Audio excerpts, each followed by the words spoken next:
What is truth? A question asked by Pontius Pilate, now echoed by political pundits. From the peak of Mount Sinai to the place of the skull, the Creator of the universe has given us His divine guidance and has fulfilled it in His Son. It's the law of the Lord given to man. It's the Logos made manifest, revelation observed in creation and confirmed by the Creator. It is written on heart and stone. I've been to a lot of men's retreats over 20 years of ministry. And they're always like the same retreat. Always themed around guns or meat or iron sharpening iron, which never worked out for me because I'm more of a soft metal, you know what I'm saying?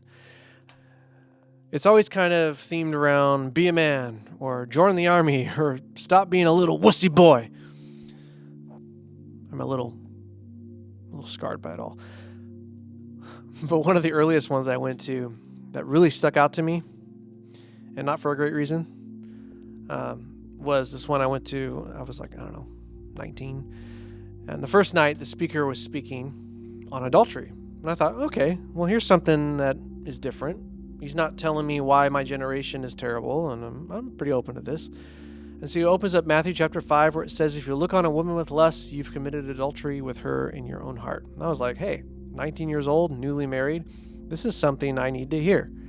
But then he says, so that's why when I look at a woman who is beautiful, I direct my lusts to my wife. I'm like, you direct your lusts to your wife? What it was? We all kind of had puzzled looks on our faces at this point. So then he says, here's what I like to do. Every time I see a beautiful woman, I take it in and I say, God, thank you for my wife. And then I move on. He said later in life, he finally told his wife that he was doing this. She caught him looking at another woman, and he said, no, hey, I saw that woman back there, but here's what I like to do. I take it in and I say, God, thank you for my wife. And he says, she was so blessed by that and told me that it made her fall in love with me even more. And I was like, no, this has got to be a trap. It's like Star Wars, like, it's a trap, I want to stand up and go, don't listen to the guy. Don't fall for this. This guy is telling a bunch of guys to do something that's really going to get him in trouble. Basically, he's like, yeah, entertain the second glance. Go ahead and look at other women. As long as you direct somehow, I don't even know. How do you direct your lusts from, it makes no sense, right? If I told my wife I was doing that, I would not be saying thank you for my wife. I would be saying, God, thank you for my life, because it's about to end. This is bad advice at a men's retreat. Well, we're looking at the 10 Commandments. We're going to get some good advice here in just a moment, because we're in a section, which is actually section 4 of our study, and we're looking at the 10 Commandments as our protective gear. So we protect our relationship with God. No other gods before me, no graven images. If we obey those first two, the rest will be easy to obey, right? And then we don't misuse the name of the Lord. We remember the Sabbath day to keep it holy. That's our protective gear. That's protecting our representation of God. Then we want to protect life. We honor our father and mother and those who gave us life. And then we don't murder. We don't want to take innocent life. And then today we're going to be talking about protecting the promise. Protecting the promise. Do not commit adultery and do not steal. God is always clear in his promise. Me, not so much. If I say to my kids, hey, maybe later we're going to get some Chick-fil-A, what my kids hear is definitely, no matter what happens, disaster, famine, death, tragedy, the house blows up, Dad promised that we're going to get Chick-fil-A today. And then later, if I say, you know what, I changed my mind, they'll say, but you promised. They'll tear their clothes and weep. It's almost not an exaggeration. It's kind of sad how much they love Chick-fil-A. And a lot of that is because I am not clear with my words. But if God says it, he means it. God never changes. God never changes his mind, especially on his promises. Hebrews 6:17-18 says, God also bound himself with an oath, so that those who received the promise could be perfectly sure that he would never change his mind. So God has given both his promise and his oath. These two things are unchangeable because it is impossible for God to lie. Therefore, we who have fled to him for refuge can take great confidence as we hold to the hope that lies before us. So that's it. God does not change his mind. God does not lie. He's firm in his promise. And then God defines his promise in Hebrews chapter 13, verses 4 through 5. He says, give honor to marriage and remain faithful to one another in marriage. God will surely judge people who are immoral and those who commit adultery. Don't love money. Be satisfied with what you have, for God has said it. This passage encapsulates the heart of the seventh and eighth commandment. It was John Piper that said, God is most glorified in us when we are most satisfied in him. He's most glorified in us when we are most satisfied in him. So we need to be satisfied with who and what God has blessed us with. So let's read in Exodus chapter 20, verses 14 and 15. It's really long, so you might need to take a bathroom break, maybe go get some food or something, because it's going to be a long haul. You ready? You shall not commit adultery. You shall not steal. Cool. Your discussion questions are there? No, okay. Seems simple enough, right? But we need to break it down. Why does God care about adultery? Remember I said that each one of these relates back to obeying the first two commandments, right? Adultery really relates heavily in the Bible to bowing to idols. The word adultery or adulteress shows up when God's people worship pagan gods. It says in James chapter 4, it says, you adulteresses, do you not know that friendship with the world is hostility with God? Therefore, whoever wants to be a friend of the world makes himself an enemy of God. So that's some pretty gnarly language right there. But notice it says, you adulteresses. It's interesting. Some translations actually later changed it to you adulterers, because the translators were like, well, not just women can commit adultery. We need to change it so, it encompasses everybody, because men can commit adultery too. But I think that word in the feminine means something. It has significance. Who are we in relation to Christ? We're the bride of Christ, right? So when God's bride is committing adultery, is bowing down to idols, we are adulteresses. In Malachi 2:16, it says, God hates divorce. Now, this is not only because he desires that husbands and wives remain together, which he does, but because in Matthew chapter 19, it says, since they are no longer two, but one, let no one split apart what God has joined together. When adultery is present in his church, it misrepresents God's love for his church. The greatest relationship on earth to mirror God's relationship with humanity is the marriage relationship. So it's no wonder that God hates divorce, right? Because God would never divorce us. God would never break his promise to us. So when he places a representation of his love for the church, his promise to the church in the institution of marriage, and we are unfaithful to it, we are misrepresenting God's church. It's good to know that adultery is not merely a physical sin. Because if we look at Matthew chapter 5 and verse 28, it says, but I say to anyone who looks on a woman with lust has already committed adultery with her in his heart. It's interesting how Jesus specifically focuses on men in this passage, right? When he says that a man looking on a woman with lust. Now, women can lust. We know this. It's maybe a little bit differently than men might do it, but they can nonetheless. But it is interesting that Jesus focuses primarily on men because they are such a visual creature, right?